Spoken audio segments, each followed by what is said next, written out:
Hi everyone, good evening. Welcome to Stories in the Shadows, where behind every whisper is a scream. Now, please, if this is your first time, go ahead to like, subscribe, and comment, and also share. Tell us your opinion or ask your questions in the comment section.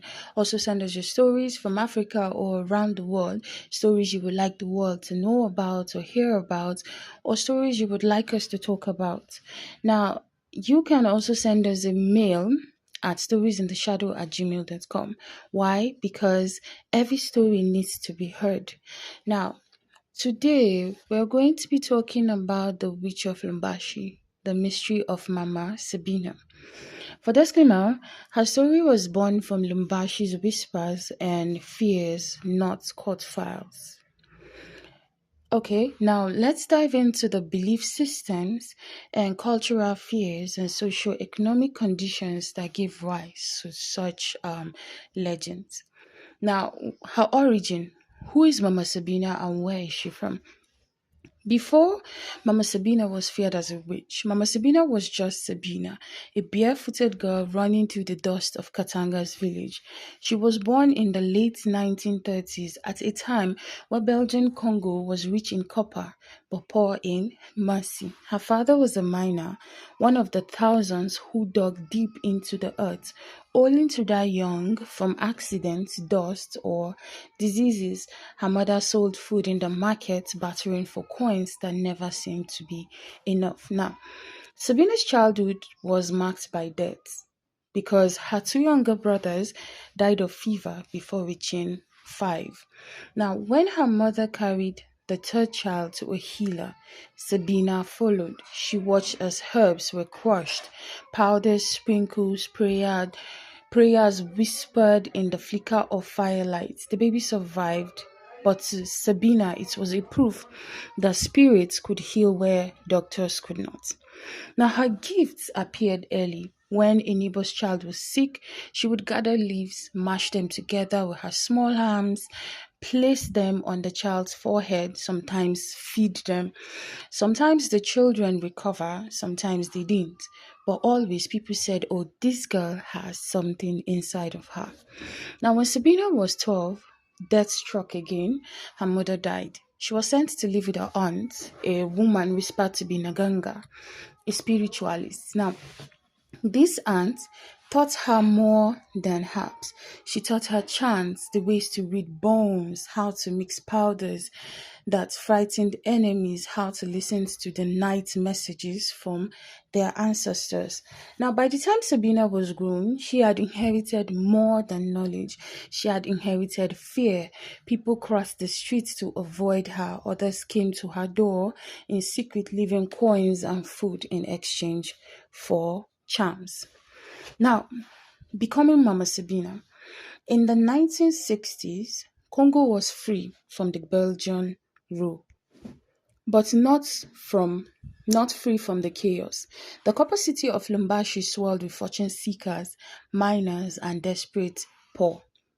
Sabina moved there, and it was in the restless city that she transformed into Mama Sabina. The title gave her power. People called her Mama, as though she were a protector, a wise woman.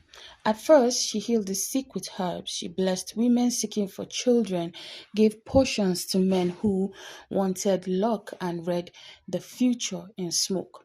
But soon her rituals grew darker. Neighbors whispered of midnight gatherings, drum beating, clay pots filled with animal blood, Sabina chanting until her voice broke.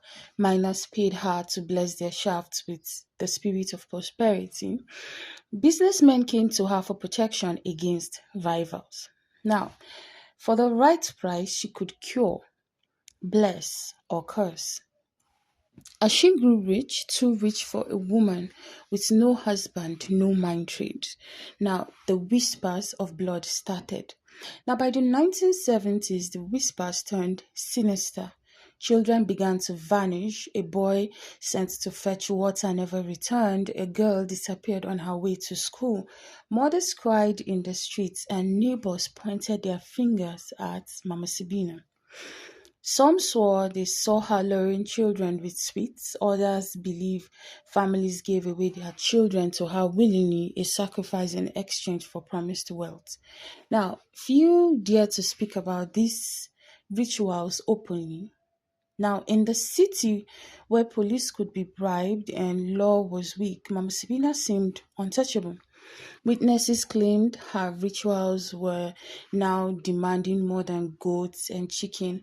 They told stories of clay jars filled with tiny bones of pits behind her home, where the earth smelled of blood. Men swore they saw her transform into a black dog to escape the mob, or into a bird who flew across rooftops. Were these truths or fear twisted into legends? No one can actually say. Now, the mob rats came by the 1980s. The city had had enough.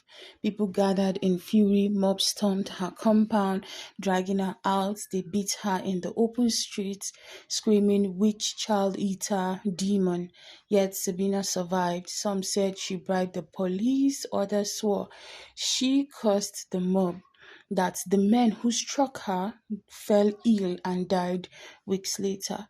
Now, each time she escaped death, her legend grew. She became more than shadow than she became more of a shadow than flesh. Now, survivors describe the nights where fires flicker in her yard, when the sounds of drums were carried through the copper belt. Some swore they saw her bury human remains beneath her home. Others said she vanished into thin air, only to reappear days later untouched. Now, the end of Mama Sabina came, which brought the end to the story of shadows.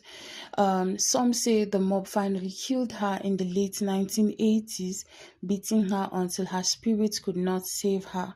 They claim her body was buried in secret, so she could never rise again. Others whispered she fled into the forest where she died, an old woman, still whispering to the night. And some, the ones who speak only in low, hushed voices, said and insisted that she never died at all. They said she still walks, changing her face, watching from the alley of Lubumbashi.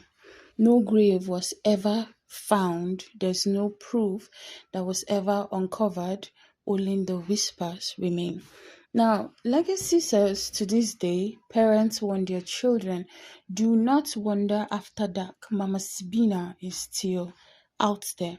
Now, her story is more than legend. It's a reflection of a city's fear, a city where poverty, superstition, hunger created a witch from a woman. Was she truly a sorceress who feasted on children, or a healer, or a scapegoat by fear and jealousy?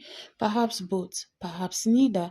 But in Lubumbashi, when the copper mines fall silent and the night grows heavy, people still shiver at the thought of her name. Mama Sabina, the witch of Lubumbashi, a shadow that refuses to die. Now we've come to the end of today's story.